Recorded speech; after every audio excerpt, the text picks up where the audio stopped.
Welcome to ILS3, the gross anatomy and histology of the lower GI. Let's go ahead and get started. In this session, we'll cover the following learning objectives. So the primary site for absorption is going to be your small intestine. It goes from the pylorus towards the ileocecal junction. We are subdivided into the duodenum, the jejunum, and the ileum. And the small intestine is really the engine of absorption. Begins at the pylorus and all the way down towards the region where the ileum meets the cecum. Clinical application here is that there can be small bowel obstructions. We call this SBOs. Most commonly, adhesions from prior surgery could occur, and distensions and air fluid levels can be shown on the imaging. And this is also why the small bowel tends to dilate. So on the right, you can see how it curls together. We also have the ascending colon, transverse colon with the right colic flexure, left colic flexure, descending colon, and then tucked behind it is the sigmoid colon and the rectum. Over here you see the greater omental region. That's actually like an apron flopping over, and then there's also going to be a smaller mesentery that attaches to the small intestine. The duodenum. This is about 25 centimeters C-shaped around the pancreatic head. The junction locates right about near the L2 region, and it's partially considered retroperitoneal, which means it attaches to the back cavity of the abdominal cavity wall. One of the key highlights here is the duodenal-jejunal flexure. This is a landmark. This mixing bowl basically serves as a curvature around the head of the pancreas.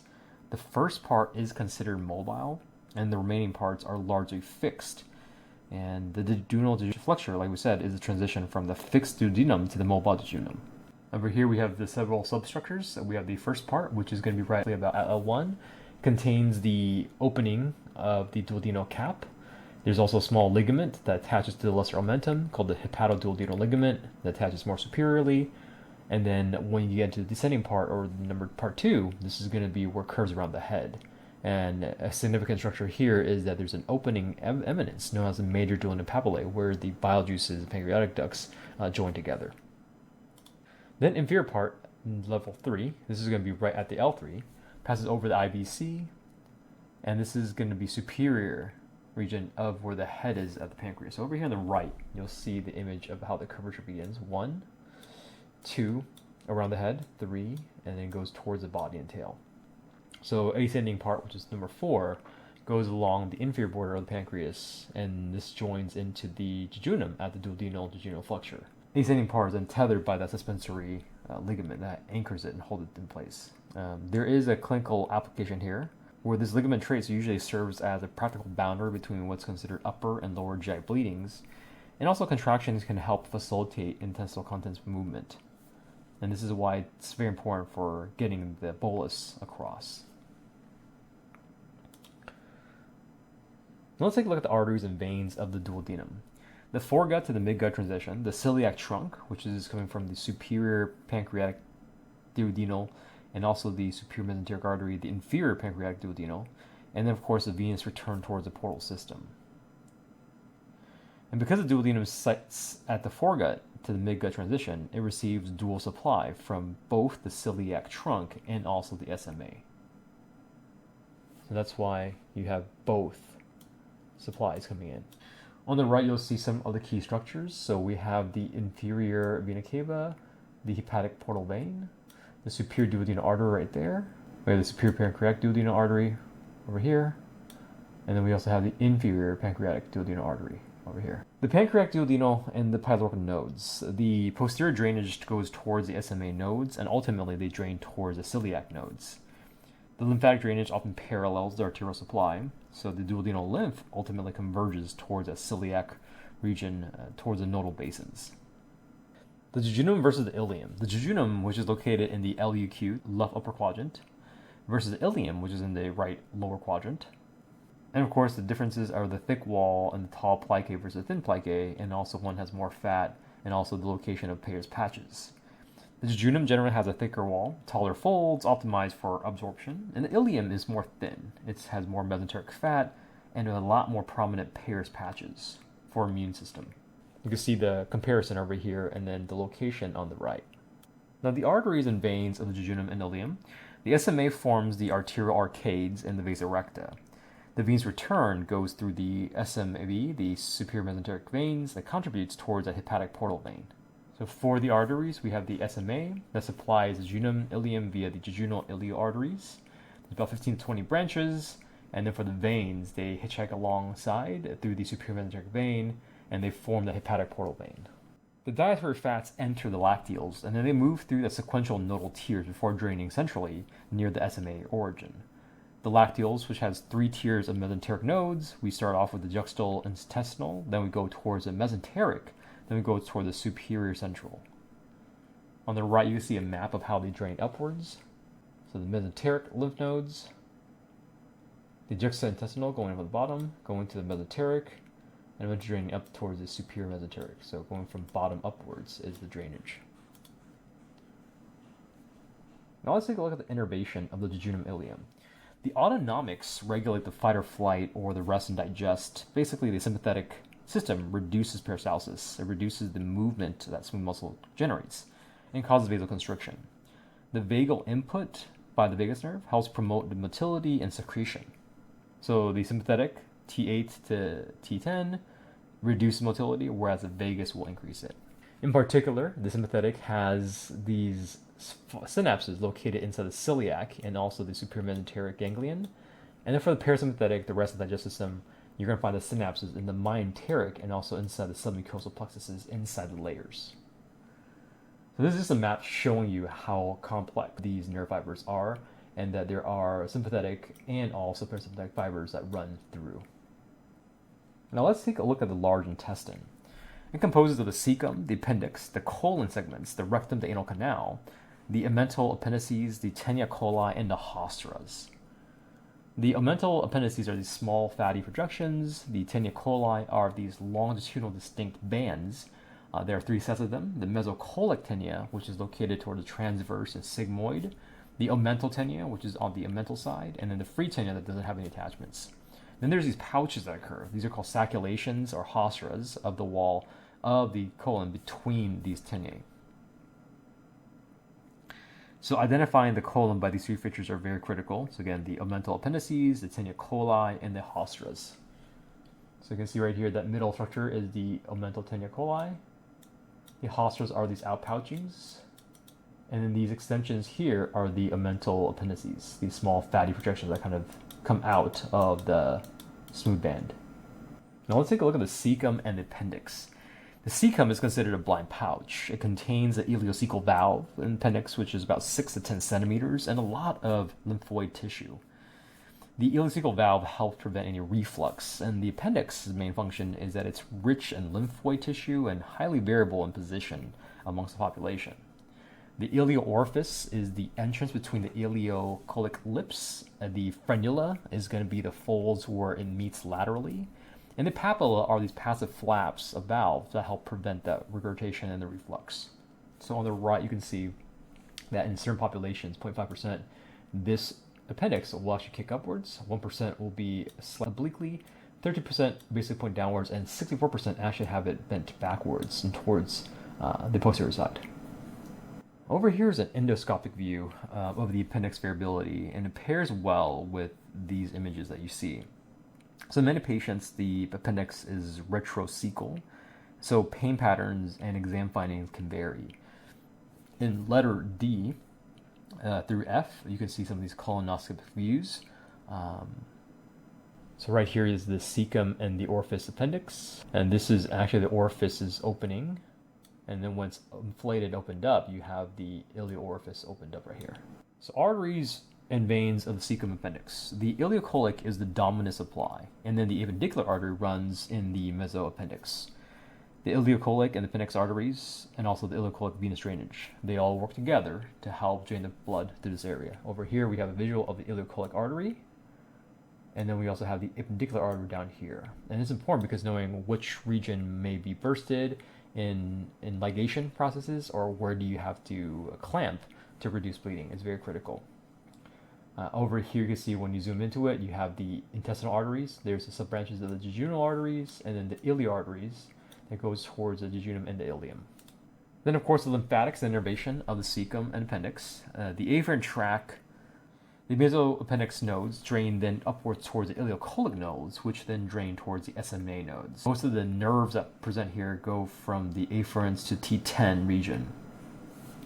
So you can see over here the sympathetic nerve fibers, again, originate from that lower thoracic part of the spinal cord, and the parasympathetic part derives from the vagus nerve. Clinical relevance here is that in referred pain, particularly appendicitis, where it bursts open, starts to build up pain around the periumbilical region towards the T10, and before it kind of shifts a little bit more towards the lower right quadrant.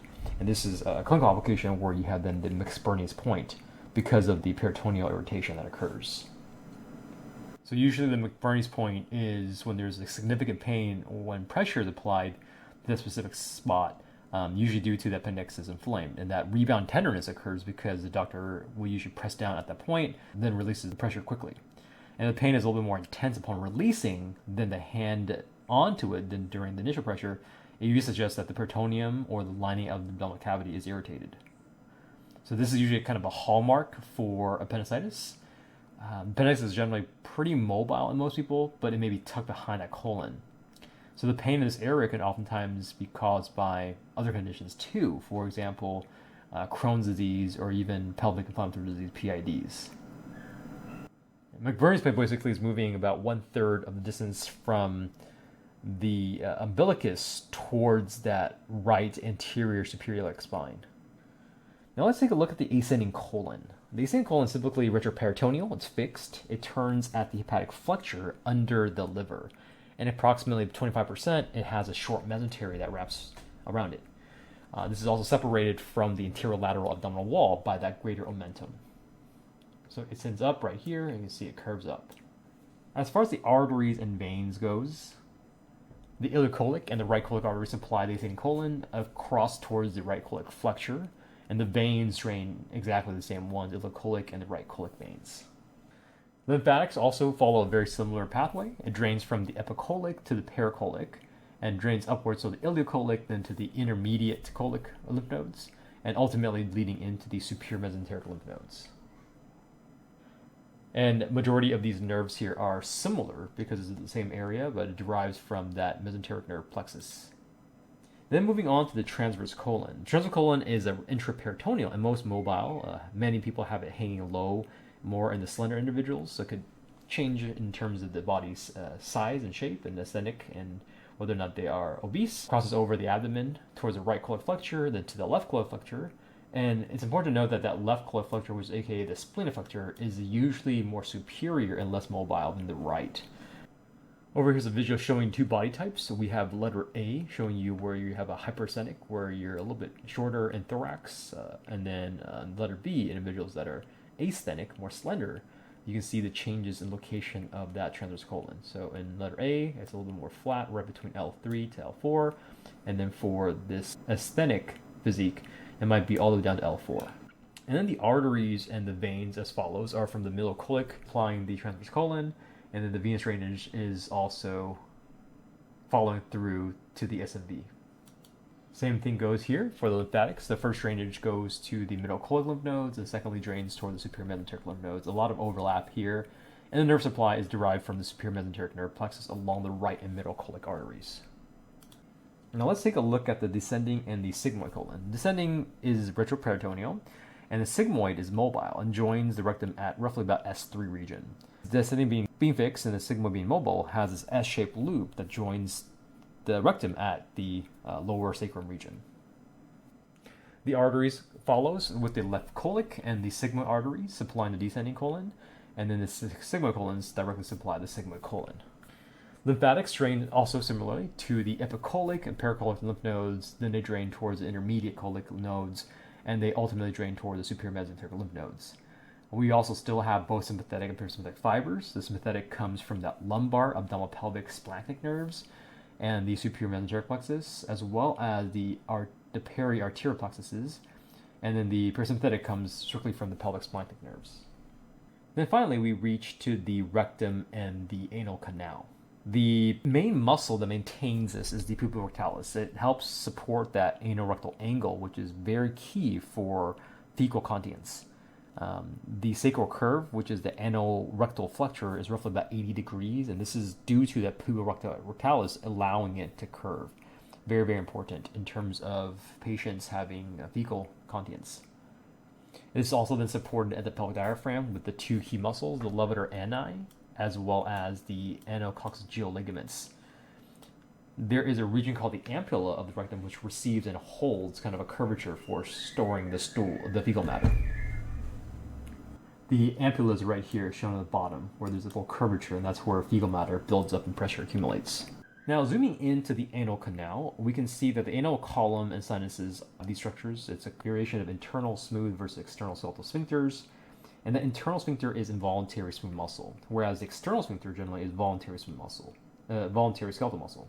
They both coordinate continence and defecation. The longitudinal ridges that you see are called the anal columns, and the depressions between them are called the anal sinuses.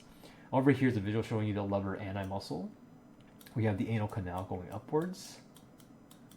And then we also have the rectal veins over here. So when these start to get distended or swelled up, dilation, that can cause hemorrhoids.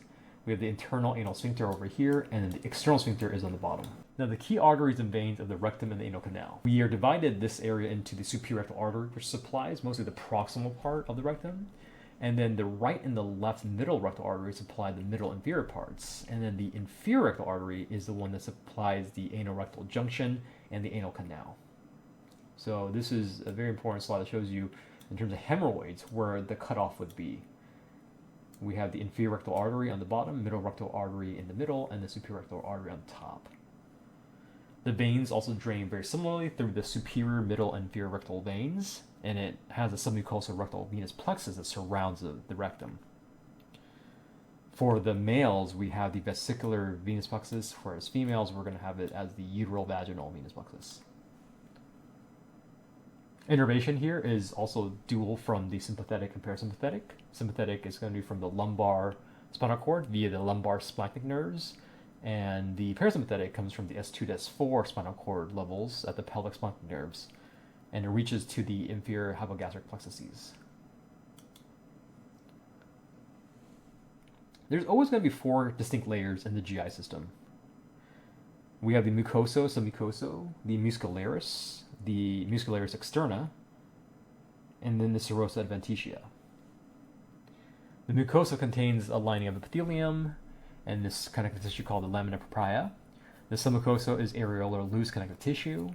And then the muscularis externa is composed of two layers of smooth muscle. We have the longitudinal and horizontal. And the serosa is a simple squamous epithelium on the outside that serves as an anchor. In the stomach, we're going to have one additional layer muscle called the oblique muscle. Now let's start by looking at the plicae circularis. The plicae circularis are these permanent folds that amplify the absorption in surface area. Their main function is they're very, very highly concentrated in the jejunum, present also in the distal regions of the duodenum, increases the absorption by about threefold, mostly covered by the columnar epithelium, and you'll see scattered amounts of globate cells throughout the histology. So on the right, you can see two really close-up images. This is the human jejunum showing all the mucosal surfaces, the folds, and then letter number 2 is you can see some of these smooth muscle nuclei over here. The lacteal is a set of vessels, the lymphatics, and also the small arteries and veins that help you absorb the nutrients. And the globate cells are the ones that show look like a bubble around the edges of the cell. The surface of the villus is composed of mostly these columnar epithelium, but these little round hollow cells are going to be the globate cells. Then we have the Peyer's patches. These are the ileomults, the follicles within the germinal centers. And M cells can sample antigens to help trigger immune responses. These Peyer's patches' main function is immune surveillance. They serve as a hub highly located in the ileum, and these drive the mucosal immune activation when needed. Over on the right here, you can see some of these key cell types. The M cells are the microfold cells, but in number 1, you'll see these folds, circular folds that cross around.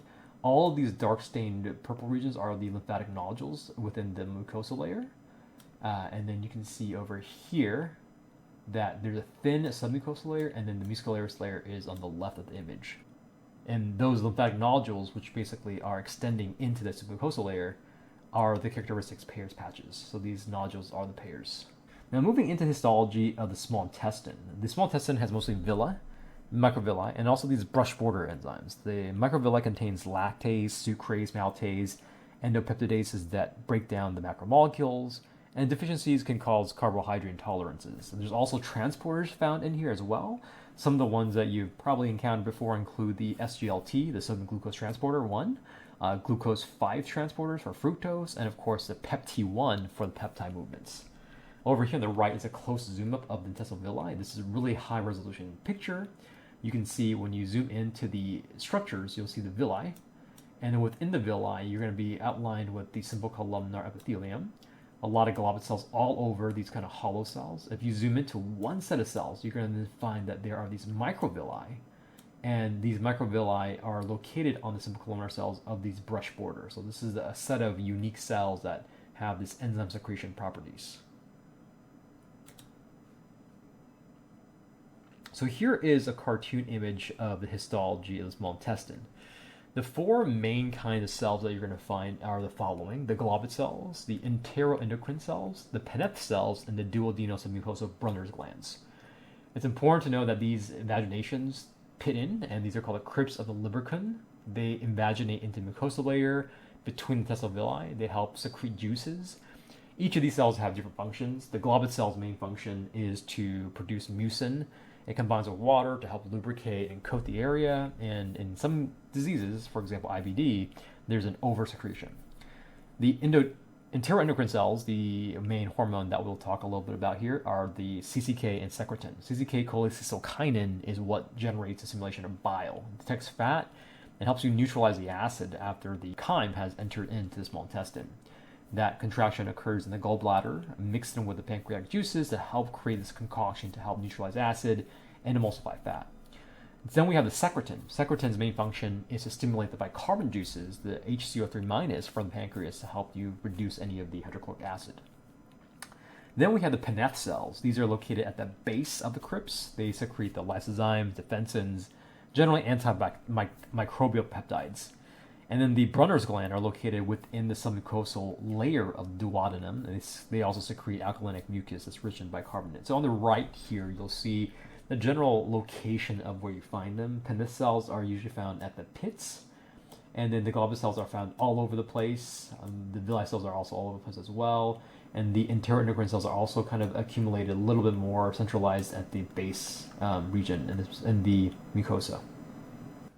Now, the Paneth cells are very important. The Paneth cells are found at the base, as we mentioned, and especially highly located in the ileum. They have these unique features where their nucleus is positioned. So when you zoom into these cells, you'll see these little pockets, like little vesicles that store above the nucleus. We call that subnuclear region. And these little pockets are what contain these vesicles that have lysozyme, alpha defensins, other compounds like the phospholipase A2 that breaks down the bacterial membrane, and also a bactericide that is specific towards gram-positive bacteria is called the Reg3, regenerating islet-derived protein. And these are shown here in these little red pockets right above the nuclei. So this is one of the definitive ways to spot the Paneth cells at the pits of these glands, at these intestinal glands. Moving into the submucosal histology, so over here you can see number 1 representing the boundary between the villi and the intestinal gland cells. So the gland cells are on the bottom here, these little tubular cells, and then the villi cells are on top all over here. And then number 2 is you can see some of the gland cells right here. So these are all the gland cells, the Brunner's glands scattered throughout the submucosal layer. So you have the mucosa layer, the submucosal layer, and then in between you might have a little bit of the muscularis mucosa, and then below that you should have the externa muscularis. So this will be in the lumen, and then on the bottom here would be the superficial side. Now the large intestine histology is one that lacks villi. It contains abundant amounts of globule cells for lubrication. Its outer longitudinal muscles also form those key teni coli. And this is why it explains those Hauser formations. So it does not have any Paneth cells, and it does have numerous amounts of lymphatic nodules. And you'll see the forms of 3 longitudinal bands, which are the teni coli. So let's take a look at the histology here. So for the large intestine, you will also find a little bit of a pit, a small lumen. You'll see a lot of globule cells, even more noticeable than in the small intestine. There are no Paneth cells. The invaginations are not nearly as deep. And then you also notice that the submucosal layer does not have any glands over here. there still is a muscularis sandwich layer, and then we have the external layer on the bottom. Now, the anal canal is really unique. There is a transition of the epithelium. This is a very dramatic transition, going from the upper third, you have mostly the simple columnar epithelium, and then when you move down, you're going to see that it transitions really quickly to the transition epithelium, where the cell size is going to be more regular, and that lower third is mostly stratified squamous. The simple columnar region, or the upper third, also has a little bit more numerous glands. So this is the three key areas. We have the upper third, which is also known as CRZ, the colorectal zone. Then we have the middle area called the ATZ zone, the anal transition zone. And then we also have the SQZ zone, which is squamous zone. And you'll see that the tissue types are actually very, very distinct. The simple columnar transitions into mostly stratified columnar / stratified cuboidal. And then the very bottom, you're going to have strictly just stratified squamous.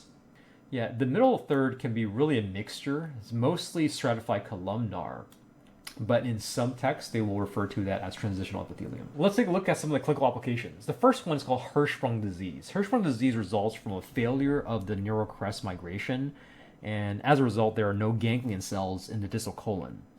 The affected region of the colon usually stays in a condition where it's constantly in spasm, and so this then results in the proximal colon that's a little bit earlier to then swell up. This then leads to what we call megacolon. And newborns that present with this generally have an issue passing their first poop called the meconium. And so the pathology generally is that there's going to be absence of the error box mesenteric and also mesenteric plexuses. And usually there's chronic constipation, poor feeding, and the only treatment is surgical resection. So over here on the right, showing you what happens is the region of the normal colon is relatively flat and kind of bubbly, but then in a situation where there's dilation or megacolon, it actually expands because the nerves are constantly in a constant dilated state where it cannot relax. Then let's go on to another clinical application. This is going to be the diverticulosis part 1 and 2. Diverticular diseases have various kinds of clinical features. The outpouchings, which is where the colonic mucosa generally get really weak at certain points, and this can happen in one area or many areas, within the sigmoid colon being the one that's most commonly affected due to pressure, and as a result, there could be a risk of perforation and then rupture. As a result, this can then lead to regions where there's pus buildup. Fistulas can also grow as well, where there's irregular connections to adjacent organs, and leads to then fibrosis, where there's chronic inflammation and then the thickening of the wall.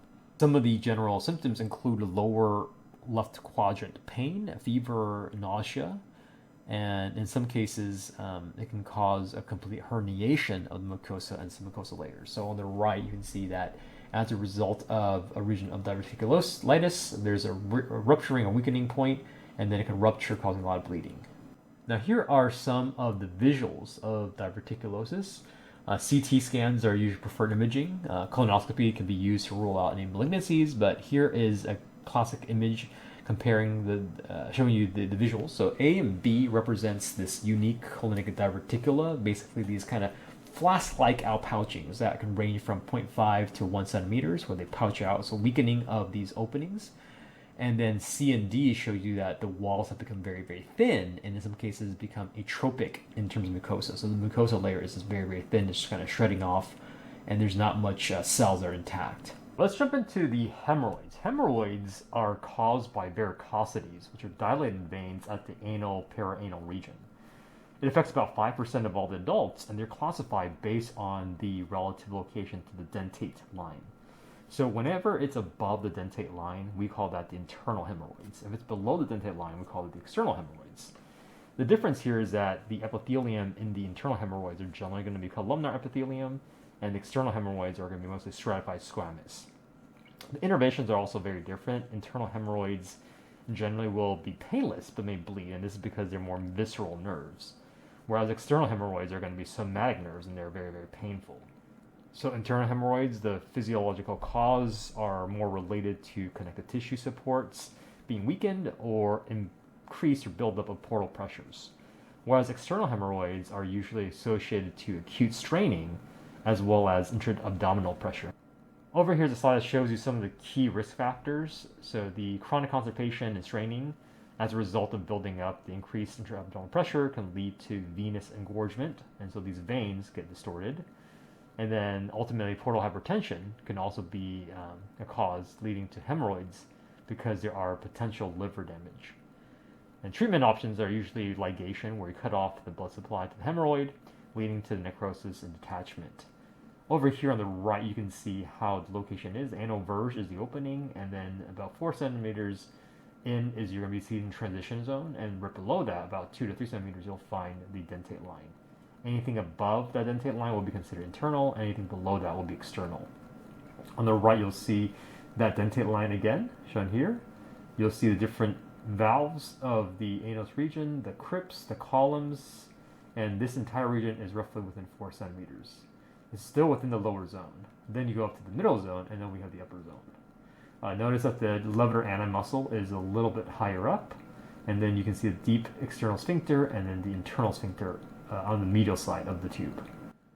Now let's talk a little bit about inflammatory bowel diseases, IBDs, and some of the key clinical features. There are 2 distinct chronic inflammatory diseases related to GI tract. One is called CD, Crohn's disease, and the other one is called ulcerative colitis, UC. And they're often diagnosed based on the stool cultures to rule out certain kinds of infectious causes. While both of these inflammatory diseases typically present with this kind of bimodal incidence, meaning there's a window of age 20 to 30, and then there's going to be an age 50 and over. Their physiological impacts is going to be a little bit different. For the Crohn's disease, we'll start with CD first. They generally can involve any part of the GI tract, from the mouth all the way to the anus, and they're characterized by these skip lesions where they're more interspersed within healthy cells. And all layers of the GI tract could be affected. They also will have what they call the cobblestone appearance, which I'll show you in a second, and you will see some of these neutrophil infiltration. On the other side, when you compare that to the ulcerative colitis, you see generally it's only going to be restricted to the rectum and colon, and it's more of a continuous inflammation without any kind of skip lesions. Usually the layers that are affected are the mucosa, submucosa layers, and the main kind of characteristic is there's going to be this loss of the haustra. So that cobblestone experience is usually more indicative of the Crohn's disease, and then when you have a loss of the haustra, or what they call the lead pipe sign, that's usually going to be more of the ulcerative colitis. Over here on the right, showing you what this looks like. So when you have cryptitis, there's the neutrophil. A lot of these white blood cells accumulate into the pockets of around the gland cells. And letter B, this is where you have this invasive E. coli infection that's very similar to other kinds of infections. And as a result, the normal crypt spacing are going to be changed, and there's a lot more white blood cells in this. So let's take a closer look at the Crohn's disease. So Crohn's disease, this is chronic inflammation of the GI tract, most often ileum, appendix, and colon, but could be anywhere. A small number of cases could be all the way from the esophagus all the way to the stomach and even fallopian tubes. And the general outcome here is that there'll be this thickening intestinal lumen, and the mucosal layer becomes stone-like. So we call it cobblestone appearance, which is very thickened due to the linear ulcers and then damage to the tissue. Then we have some radiograph images. So X-rays are very definitive to help precisely limit what kind of diagnosis it may be. And there are several key signs that are important in 4-star questions. The first one is called a thumb printing sign. This usually is related to IBDs, colitis, and diverticulitis. So again, this shows you that there are these kind of squeezing motions where it looks like finger imprints around the colon. The second one is the lead pipe sign. This is the one for ulcerative colitis. Very, very important because you can see it's a very smooth surface, the loss of the haustra, and there's no outpouching. Then we have the double bubble sign. So you'll see the 2 bubbles over here, one over here, one over here. And this is when there's a duodenal atresia. And this is a congenital where there's a complete blockage of the first part of the small intestine. So there's literally a blockage right there. So there's no movement from here out to here. Then we have a couple other ones like the coffee bean sign. And this is, again, another life-threatening large bowel obstruction where there's a twisting of the colon around its mesentery. Usually severe pain, massive distension. It's really common in bedbound patients. Then we have the colorectal cancer, where the cells are died off, and this is the apple core sign. And then the last one is called the colon cutoff sign, where it's characterized by this abrupt termination of the gas inside the transverse colon at the splenic flexure. And with this, it collapses the descending colon. And this then leads to this inflammatory response along the transverse colon. And so the region of the transverse colon gets dilated with air, and inflammation from the pancreatic enzymes spreads along the colic flexure.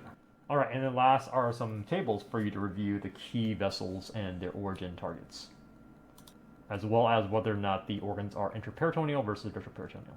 All right, thanks.